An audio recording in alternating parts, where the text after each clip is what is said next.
এই তো পারফেক্ট। দিশা, কি কি করছিস বলতো তুই? চুপ কর না।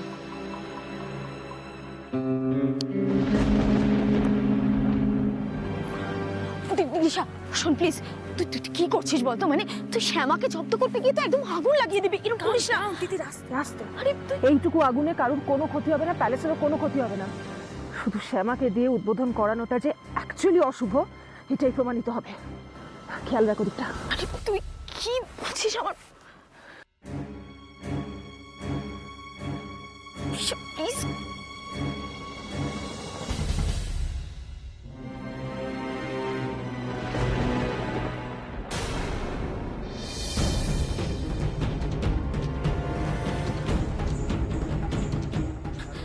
দিশা, দিশা শোন, এখানে আর দাঁড়ানো যাবে না প্লিজ, কেউ দেখে ফেলবে প্লিজ, তুই চল। পাগলামো করিস না, চল তো।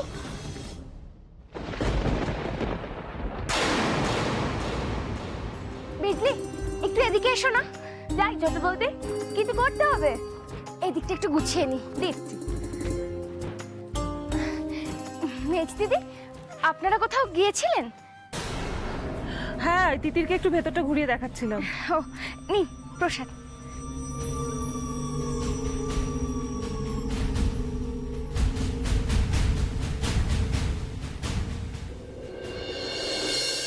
কেমন একটা পোড়া পোড়া গন্ধ বেরোচ্ছে না? কেউ পাচ্ছ তোমরা? এ কি ধোঁয়া বেরোচ্ছে তো ওদিক দিয়ে। বাবা দেখুন, দেখো অশোক, দেখো কিছু এই তাই তো।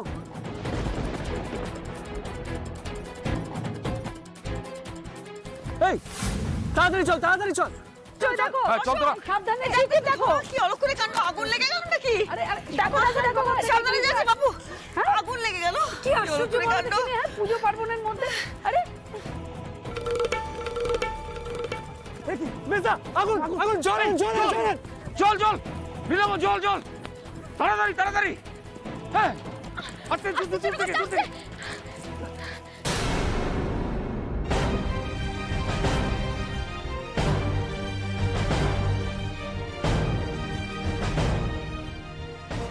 এখানে এখানে আগুন কে লাগালো? মা, পুরোহিত মশাই বারবার তখন বললেন শ্যামাকে দিয়ে উদ্বোধন না করাতে, অশুভ কিছু ঘটতে পারে। কিন্তু বাবাই তো জেদ ধরলেন। আমার তখন মনে হচ্ছে সত্যিই বোধহয় শ্যামা অশুভ।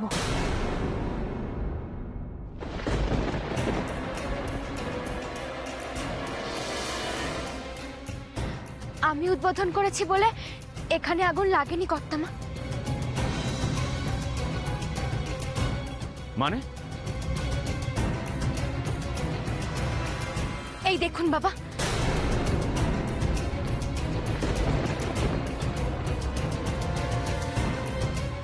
লাইটার? হ্যাঁ বাবা, কেউ ইচ্ছে করে এই লাইটারটা দিয়ে আগুন জ্বালিয়ে পালিয়েছে এখান থেকে। ধরে দেখুন, এখনো গরম আছে এটা। হে বাবা, হাতে ছ্যাঁকা লেগেছিল, তখনই নিশ্চয়ই লাইটারটা পড়ে গেছে, আর আমি আমি খেয়ালই করলাম না। ইস, ছি ছি, খুব বড় ভুল করেছি। কিন্তু আগুনটা লাগালো কি? আমার তো মাথাতেই ঢুকছে না। সেই তো বাবা, আমি তো বুঝতে পারছি না। আচ্ছা বাইরের কেউ এসে আগুন লাগিয়ে দিয়ে গেল না তো? দাঁড়া মেজদা, আমি এখনই দেখছি। এক্সকিউজ মি, দাঁড়া দাঁড়া, একবার শুনবেন। हाँ साहब जी। হ্যাঁ বলছিলাম, এখানে কেউ এসেছিল? मालूम नहीं साहब जी। আচ্ছা মানে কোনোভাবে কি জানা যায়, মানে সিসিটিভি আছে? सीसीटीवी अभी तक लगाया नहीं साहब जी। ঠিক আছে, যাই। Thank you thank you. আমার মনে হচ্ছে কেউ সত্যিই শ্যামাকে অশুভ প্রমাণ করতে চাইছে, তাই সেভাবে আগুনটা লাগিয়েছে। বাবা বাবা, আমাকে একবার লাইটারটা দাও। এই লাইটারটা আমার ভীষণ চেনা চেনা লাগছে।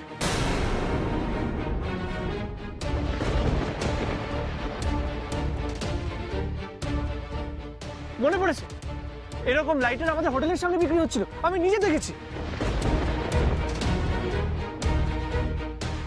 কি বলছিস কি নিখিল? এই হোটেলে তো শুধু আমরাই রয়েছি রে। তার মানে কি, তার মানে তুই বলতে চাইছিস এই ঘটনাটা আমাদের মধ্যে কেউ ঘটিয়েছে?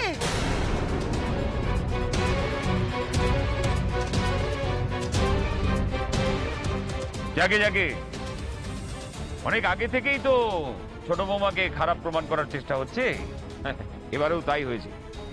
কোনো একজন বোকা মূর্খ মানুষ বারবার শ্যামাকে অশুভ প্রমাণ করতে চাইছে, বারবার হেরে যাচ্ছে, তারা পিছু হটছে। কারণ সে তো জানে না যে শ্যামার সঙ্গে ওর কৃষ্ণ রয়েছে, ওর সততা রয়েছে, ভালো মানুষই রয়েছে, আর এটাই ওর জোর। আর সেই জোরেই আমরা প্যালেসটা কিনতে পেরেছি এবং উদ্বোধনটাও ভালোভাবে হয়ে গেছে। জাগে জাগে চলো, এবারে আমাদের খাওয়া দাওয়া আছে, এখানে আর দাঁড়িয়ে থেকে লাভ নেই। ও হ্যাঁ, আজকের দিনটা রেস্ট, তারপরে কালকে আমরা পাহাড়ের আরো উঁচুতে উঠবো। শুনছি এখানে নাকি খুব বরফ টরফ পড়ছে, আমরা সবাই মিলে বরফ দেখতে যাব। না না, আমি বলি কি, শোনো না, আর বরফ দেখতে কি কাজ নেই? অত উঁচুতে উঠে যদি আরো কোনো বড় বিপদ ঘটে যায়। সুজাতা, টেনশন করো না, টেনশন করার কোনো কারণ নেই। আমরা প্রিকশন নিয়ে যাব, পর্যাপ্ত গরম জামা কাপড় থাকবে আমাদের সঙ্গে, ড্রাই ফ্রুটস এইসব থাকবে, আর হ্যাঁ মধু, ওই শরীর গরম করার জন্য মধুরা কিন্তু অবশ্যই দরকার। ও রুক্মিণী, হ্যাঁ জামাই দাদা, তোমার মেয়ের গলা খারাপ হয়ে গেলে কিন্তু মধুটা লাগবে। হ্যাঁ, আমি তো ভুলেই গিয়েছিলাম, ওই রাধারানীর তো আবার গানের অনুষ্ঠান রয়েছে। আমরা পাহাড় থেকে ফিরে এসে তার পরের দিন ওই রাধারানীর গান শুনতে যাবো, তারপর সবাই মিলে বাড়িতে ফিরবো। এখন চলো চলো, এখানে সময় নষ্ট করলাম নেই, আমাদের খাওয়া দাওয়া আছে। চলো চলো চলো চলো চলো, তাড়াতাড়ি এসো, তাড়াতাড়ি এসো।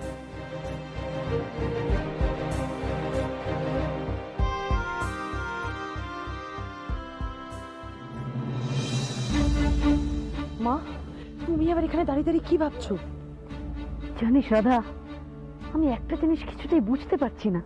এই এত অঘটন ঘটছে, এত কিছু হচ্ছে, তার মধ্যে জামাই দাদা তোর গানের অনুষ্ঠানটা কিছুতেই ভুলতে পারছেন না কেন? কি ভাবছেন উনি? কি হচ্ছে ওর মনের মধ্যে? আমাকে জানতেই হবে রাধা, আমাকে জানতেই হবে।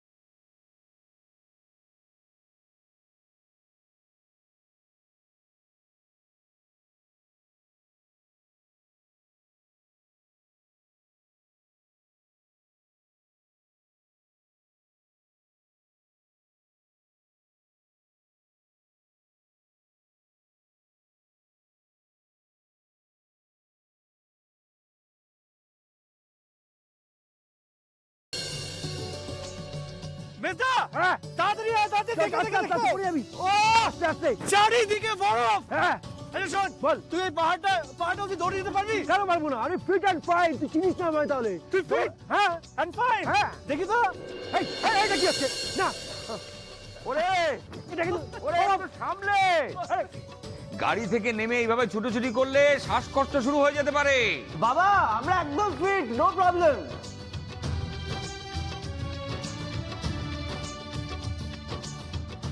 শোনো না, তুমি কি করছো? ওরে বাবা, কি স্লিপ করছে, ধরো, ঠান্ডা লাগছে যে বড়, পুরো পা কাঁপছে। শোনো শোনো, এইভাবে একবার সোজা হয়ে দাঁড়াও, চারদিকে তাকিয়ে দেখো, মনে হবে আমরা স্বর্গে পৌঁছে গেছি। এই মেয়ে, এদিকে এসো, দেখি মাথাটা ঢাকা দাও। ও হুট করে ঠান্ডা লেগে যাবে যে বাবা। হ্যাঁ, দেখছো না সারা বরফে চারদিক ঢাকা, ঠিক করে থাকো। কোথায় আসলে গো? চারিদিক বরফে ঢাকা। হ্যাঁ, আমাদের কলকাতায় সেখানে তো 30 ডিগ্রি টেম্পারেচার আমরা থাকি, এখানে তো দেখছি -30 ডিগ্রিরও কম। -30 ডিগ্রি কম হলে কাল আর রাধারানীকে গান গাইতে হবে না, এই তোমরা সবাই বরফে জমে গিয়ে বরফের মূর্তি হয়ে যাবে। তবে আমি নিশ্চিত করে বলতে পারছি না যে এখান থেকে ফিরে গিয়ে কাল রাধা গানটা গাইতে পারবে কিনা।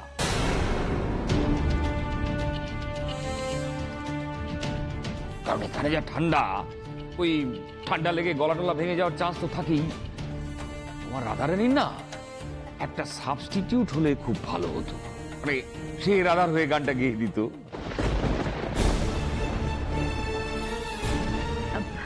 কি বলছো জামাই দাদা? আরে মজা করে বলছি, এই ধরো কেউ একজন গানটা গেয়ে দিল আর রাধা লিপ বিলিয়ে দিল।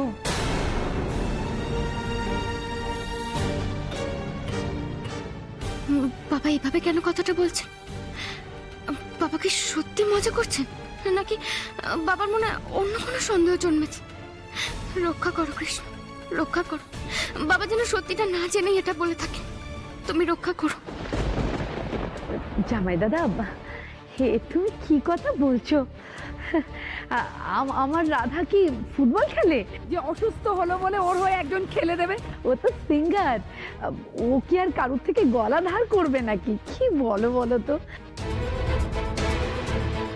না মানে আমি বলছি যে রাধা যদি কারো গলা ধার নিত, মানে সিনেমায় যেরকম দেখা যায় না, ওই আড়াল থেকে একজন আরেকজনের হয়ে গানটা গেয়ে দেয়, ওরকম একটা ব্যবস্থা যদি করা যেত কত ভালো হতো বলো তো। কেউ রাধারানীর হয়ে গানটা গেয়ে দিত আর তোমার মেয়ে সুনামও বজায় থাকতো। মেসমশাই তো মাঝে মাঝে আমার গান নিয়ে কিছু না কিছু বলেই চলেছেন, কিন্তু আজ এমন খোঁচা মেরে কেন কথা বলছে?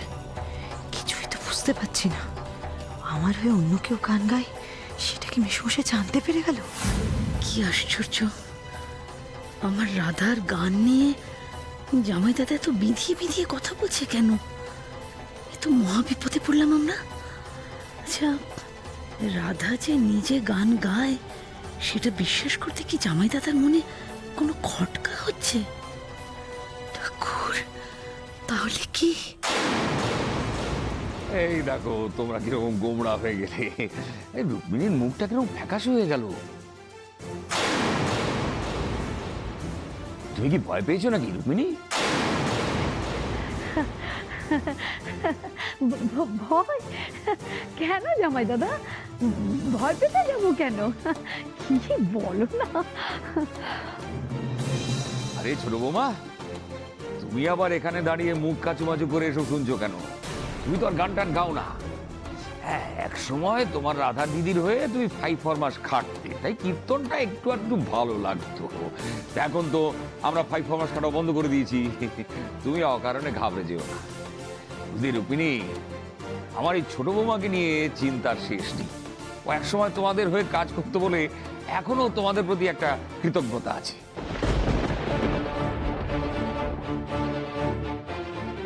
আমি দেখছি ওই যখনই তোমাদের একটু মজা করে আমি বাঁকা কথা বলি, এই ছোট বৌমা সবার আগে ভয় পেয়ে যায়। না না, ভয়ের কিছু নেই, ভয়ের কিছু নেই। গতকাল ছোট বৌমাকে প্যালেস উদ্বোধনের সময় অশুভ প্রমাণ করার জন্য কেউ বা কারো চেষ্টা সফল হয়নি, আর আমার বিশ্বাস 1000 চেষ্টা করলেও তারা সফল হবে না। যাই হোক, এখন এখানে একটা সুন্দর জায়গায় এসেছো, আনন্দ করো, আনন্দ করো। আচ্ছা আচ্ছা ঠিক আছে, তোমরা একটু বরফের মধ্যে হাঁটাহাঁটি করো, কিন্তু কাছাকাছি থেকে চোখের আড়াল হও না। ঠিক আছে বাবা, ঠিক আছে।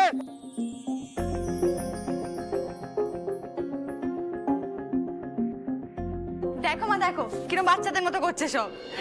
হ্যাঁ তাই তো, আমার 3 ছেলে তো বড় হয়নি, ওরা এরকমই থাকবে, চিরকাল এরকমই থাকবে, ওরা কোনোদিন বড় হবে না। কি গো, তোমার মনে আছে আমরা সে একবার কাশ্মীর গিয়েছিলাম, তখন কত ছোট ওরা, কিরকম করেছিল 3 ছেলে মিলে, অরুণকে কি করেছিল মনে আছে তো?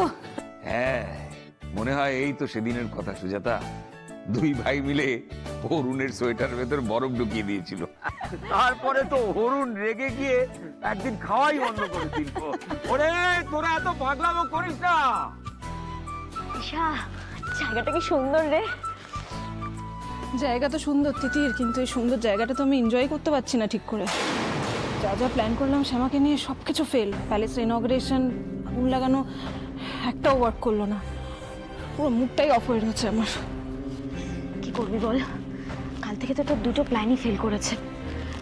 আগুন লাগানোর প্ল্যানটাও কাজ করলো না। এবার নতুন কিছু একটা কর, সে আমাকে এভাবে ফাঁকা মাঠে গোল দিতে দিস না। ওই দেখ, তোর বর নিখিল সবাই মিলে কেমন বরফ ছোড়াছুড়ি খেলছে, ওরাই এনজয় করছে রে। দেখ অশোককে, আহাম্মক একটা চিরকাল বোধবুদ্দিন স্টুপিড। আমার ভালো লাগা, খারাপ লাগা, আমার চাওয়া, এসব কিছুই অশোকের কাছে কোনোদিনই ম্যাটার করেনি।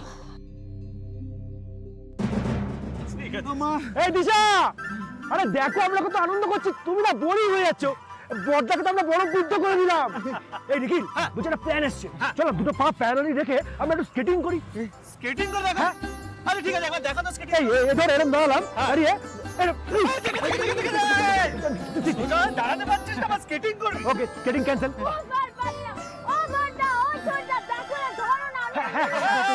ওই তো আমি এগুলো আনি। এই নিখিল, হ্যাঁ, বলি টেবিলটা পাত, কি অনেক ভারী, সুন্দর হয়ে গেল এসেছি। প্লেটগুলো কি ভারী। অনেক আছে রে, যাই আছে, এই তো আমি পাউরুটি আছে, চা আছে। আর শোনো, কারুর যদি কষ্ট হয় বলো, আমার কাছে মধু আছে, দিয়ে দেবো। হ্যাঁ, শ্বাসকষ্ট হলে বলো, ওই সুজাতার কাছে মধু আছে। হ্যাঁ।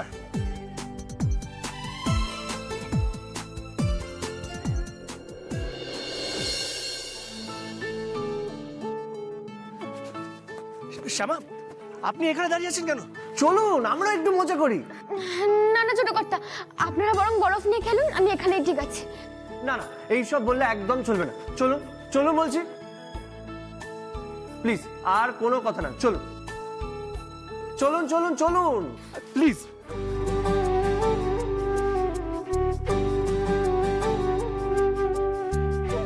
আরে আসুন আসুন।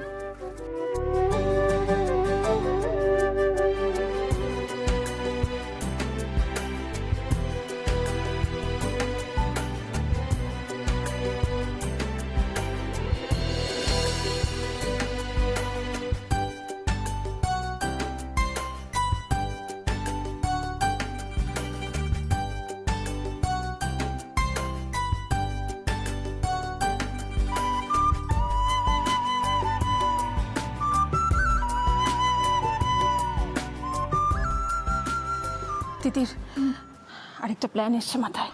কি প্ল্যান? তোর কাছে একটা এক্সট্রা স্কার্ফ আছে না? আছে। দেখ এবার কি হয়। আয়।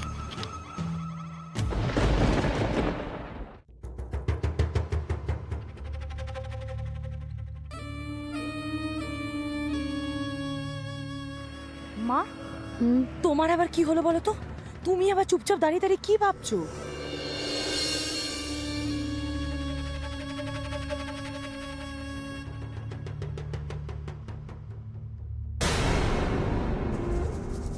না রে রাধা, আমি ভাবছি জামাই দাদা বারবার এরকম খোঁচা মেরে কথা কেন বলছে আমাদের। আমি কিছু বুঝতে পারছি না রে রাধা। এখন তো জামাই দাদা একদম ডাইরেক্টলি কি অদ্ভুতভাবে আমাদেরকে বিধিয়ে বিধিয়ে কথা বলছেন। কিরম বললেন দেখলি, যে তোর হয়ে অন্য কেউ গান গাইবে, কিংবা তোর জন্য কাউকে ভাড়া করতে হবে। আমি না বুঝতে পারছি না, জানিস, উনি কি কিছু সন্দেহ করেছেন নাকি? আমার খুব ভয় করছে রে রাধা। আমারও খুব ভয় করছে গো বড়মা। বাবার সব কথাগুলো যেন রাধা দিদিকে ইঙ্গিত করে বলা। আচ্ছা, বাবা যদি সবকিছু জেনে যায়, তাহলে আমি রাধা দিদির হয়ে গলা দেবো কি করে? ব্যাস, শুরু হয়ে গেল না, শুরু হয়ে গেল তোর অজুহাত দেওয়া। শোন না, যাই হয়ে যাক কেন, তোকে গানটা গাইতেই হবে। হ্যাঁ, যে যাই বলুক না কেন, কে কাকে কি বলছে না বলছে, কি সন্দেহ করছে, তোর ভাববার দরকার নেই, বুঝেছিস? কিন্তু করুণার বাবা তো বারবার করে কাল বললেন যে বাড়ির সবাই মিলে একসঙ্গে গান শুনে তারপরে বাড়ি ফিরবো। আচ্ছা, সন্দেহ করে যদি আমাকে ওনার পাশ থেকে উঠতে না দেয়, তখন কি হবে বুঝতে পারছো? তখন আমি রাধা দিদির হয়ে গানটা গাইবো কি করে? শ্যামা, চুপ কর তুই। তোকে আমি বলেছি না, কেউ জানবার আগে আমরা চলে যাব গান গাইবার জায়গায়। আরে বাবা, কেউ জানতেই পারবে না, আমরা চুপচাপ বেরিয়ে যাব। আর আর তাছাড়া জামাই দাদা কি জায়গাটা চেনে? পাহাড়ি জায়গা, কোথায় গান হচ্ছে জামাই দাদা খুঁজে খুঁজে চলে যাবে, তাই হয় নাকি? আর দিদি ভাই বা জামাই দাদাকে একলা একলা বেরোতে অ্যালাউ করবে নাকি? শোন, তোরা থামলে কি, দুজনে মিলে কি শুরু করেছিস তোরা? এদিকে রাধাটা আমার টেনশন দিচ্ছে, তুই এসে এসব কথা বলছিস।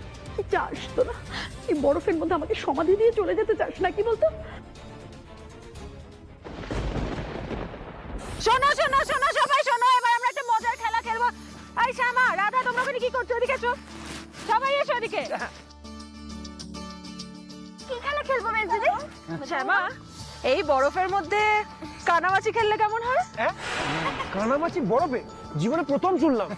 লোকে বরফে এসে কি গান করে, একটু স্কেটিং করে। আবার স্কেটিং? আচ্ছা জীবনে শোনোনি, এবার শুনেছো তো, এবার দয়া করে খেলো। আচ্ছা দিশা যখন বলছে একবার খেলাই যাক না। হ্যাঁ ঠিক আছে। আচ্ছা মেজবৌদি, আমি বলছিলাম যে ফার্স্টে কে চড়ে, মানে কার চোখ বাঁধাবে, বলো না বলো না।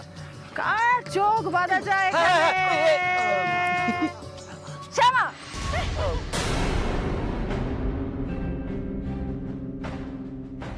শোনো না মেজ বৌদি, বলছিলাম শ্যামা না, আমার মনে হয় না উনি পারবেন। কেন পারবো না? গ্রামে থাকতে কত খেলেছি।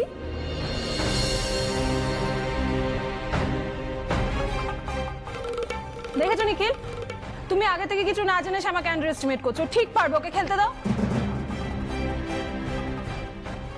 এই তিতির, মেরে তো চোখটা। হ্যাঁ হ্যাঁ বাজি, শোন না একটা কথা শোন, একটু শোন এদিকে। ঈশা, কি করছিস কি? কানামাছি মানে বরফের মধ্যে কানামাছি কেন খেলছিস? পা পিছলে যদি পড়ে টরে যায় একটা বিপদ হয়ে যাবে। মানে প্লিজ কাছে করতো তুই, এতজন লোক রয়েছি আমরা, আমাদের সামনে পড়ে যাবে, আমরা কেউ ডোন্ট ওয়ারি। শোন না, তুই তো বললি একটা মজার খেলা খেলবি, হঠাৎ কানামাছি কেন খেলছিস? আগে শ্যামার চোখটা বাদ তিতির, তারপরে তো মজাটা কি হয় দেখবি।